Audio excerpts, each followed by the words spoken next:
Yo, what's up, guys? Dimes HG here. Manchester United 4, Real Sociedad 1, 5-2 on aggregate for Manchester United.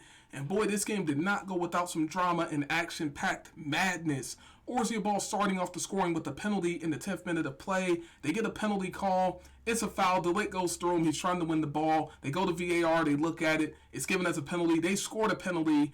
Bruno Fernandes shortly after, we win a penalty. Soon after, in the 16th minute, we win a penalty. Bruno Fernandes slots his penalty away. It goes back and forth. Then we get another penalty.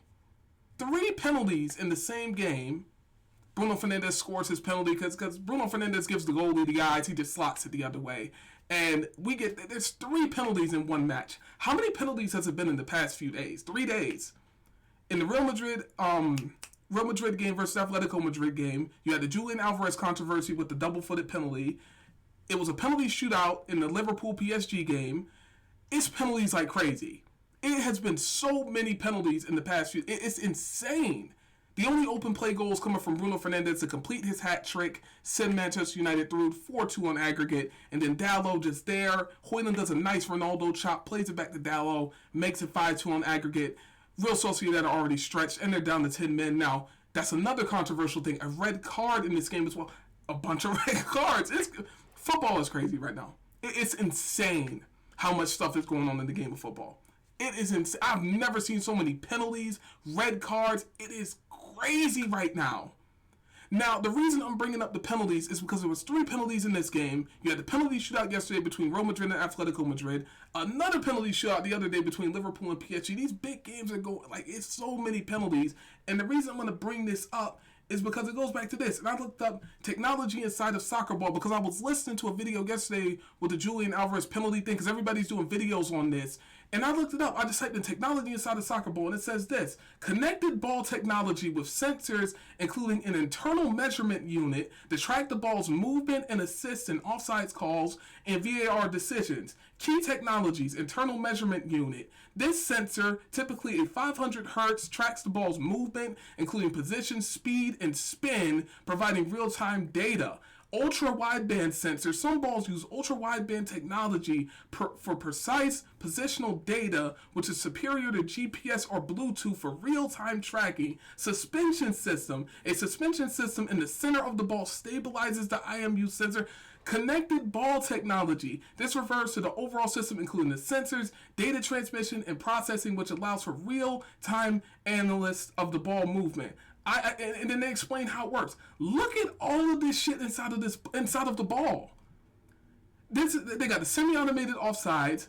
All this shit is inside of the ball. All this technology, and that's just from a simple Google search. There's probably other stuff that's crazy. Because I would have never really looked into it until it was some British guy on TikTok. He mentioned it yesterday how they got technology inside of the ball. I'm like, let me look this up. Since all these penalties, all this stuff with VAR, because how are they tracking this stuff? Let's be real. They're tracking semi-automated offsides. They're tracking how the ball moves, all this stuff. Because the goals expected, XG at halftime. How are they getting all these stats? On the heat maps with the players, they wear a thing inside. They wear like a sports bra. They put it inside the thing, and they track it that way. But it's wild, man. How are they tracking all these stats? How do they know where the ball's going at all times? Even if you look at the where they have the game where you see the ball moving around, it's crazy. It's crazy. The referee today was terrible as well. Oh my goodness, dude, that referee was horrible. I mean, how many yellow cards did he give out? I mean, the whole Real Sociedad team could have got booked today, man. It's wild, man, and it's crazy, man. Now we move on to the next round. We go through, so it is what it is. We play Olympic Lyonnais in the next round, but it's wild, man. Football is just turning into it's getting soft. You can't approach the referees no more. It's chaotic. It's penalties. It seems like it's a controversial decision every single match game. It seems like it's something going on. These games are super high scoring. It's just crazy in the game of football right now, man. But it is what it is, man. This is I guess where it's headed, man. It's just wild at the moment, the stuff that's going on in the sport. But Manchester United do advance on today's game. I mean, it's chaotic. 3 penalties in one game is crazy. And it could have been 4. It was another penalty called, but Dorgu did the fair play thing. He said it wasn't a penalty. The guy did get the ball. It could have been 4 penalty calls in the same game. It has been so many penalties in the past few days. It's insane. I've never seen this many penalties in my life. So it is what it is, man. But it's absolutely insane what's going on in the game of football right now.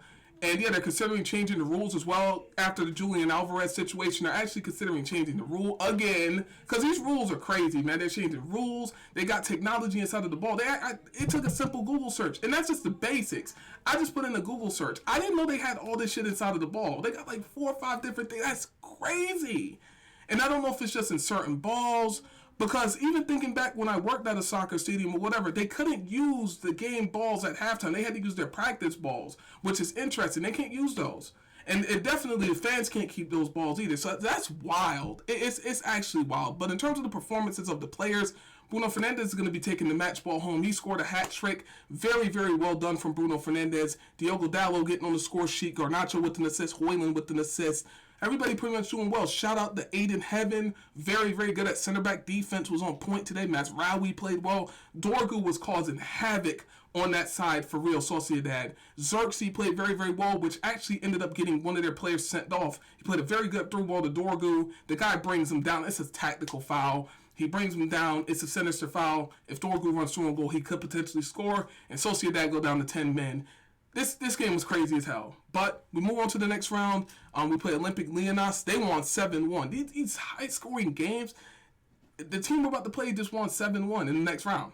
They just beat their team down. Whoever they play, I don't know who they play. FC, I don't know who that is. But anyway, we move on to the next round. It's going to be expected to be more chaos. But now that I actually know there's technology inside of the ball, I never would have looked into it. I was listening at a TikTok because the guy was talking about the Julian Alvarez penalty. Then we got 4 penalty calls. So I'm like, I got to bring this up in this video. And he said, yeah, there's technology. They got stuff in the middle of the ball. That's probably the basic stuff. That's crazy. But come to think about it, it makes sense because how they tracking all this XG, FG, MG, all this shit? How they tracking this stuff? Shots? It's going to be hard for a human to do all that tracking. So, distance to goal, speed of the ball. It's wild, man. But y'all let me know what you think down below. I kind of went off on a tangent there, but not really because it is about the game. Speaking of Onana, didn't really do anything in goal. Other than that, everybody did good. Casemiro, but the game was pretty comfortable. After the red card, really, it was all hose and dry for Manchester United, and we pretty much just cruised through. So, yeah, let me know what you think down below on today's game. And, yeah, it's been my name, you guys. Thank you guys so much for watching, and I'm out. Peace out.